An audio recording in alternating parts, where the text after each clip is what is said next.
When it comes to this Romeca Meeks story, instead of mourning the loss of a life, some people are choosing to place blame, pointing fingers at Romeca herself, questioning her choices, her relationships, even whether she deserved what happened to her.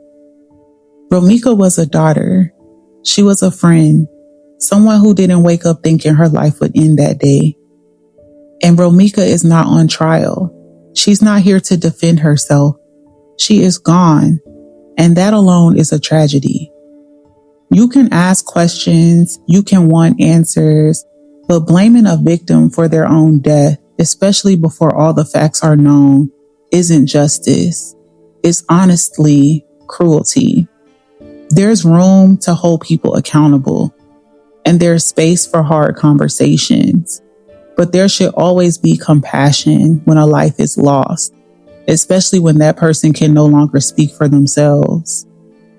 Many of the same people pointing fingers at Romeca Meeks would be telling a very different story if it were their sister or their mother or their cousin laying in that casket. It's easy to judge when you're distant. It's easy to scroll past someone's life when it's not your own blood. But that's the problem. We forget that behind the headlines and the rumors, Romeca was a real person and a family now dealing with what I would believe is unimaginable pain. To make matters worse, lately content creators have been going at each other's throats simply because someone had a different perspective on a public case.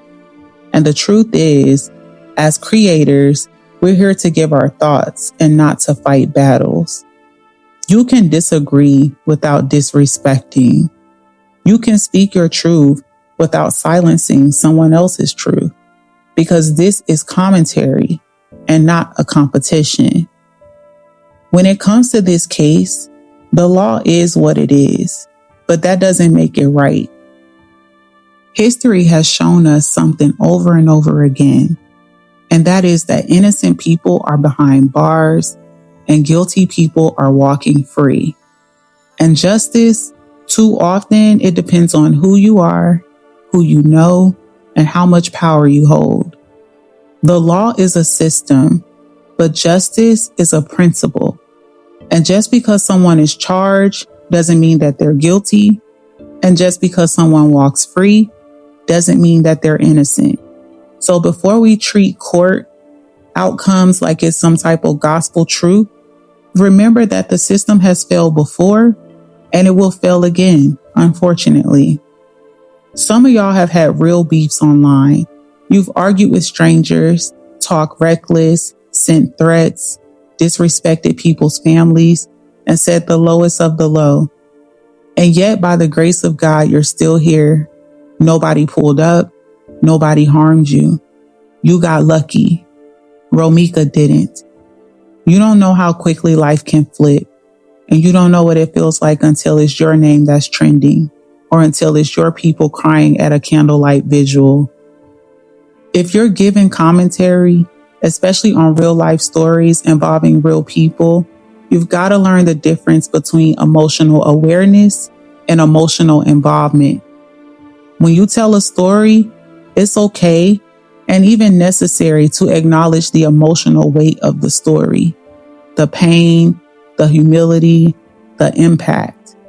That's what makes your perspective so powerful. But once you take it personally, once you start throwing shade, calling names, or inserting yourself into someone else's pain, you stop becoming a commentator and you started being a part of the drama. You can be human and still be professional. You can show compassion without picking sides. And you can definitely give honest commentary without making it about you. Give commentary with care. Feel the weight of the story, but don't make it your personal battlefield. Compassion doesn't mean chaos. Emotion doesn't mean ego. There's a line between telling the story and becoming the story. Respectfully.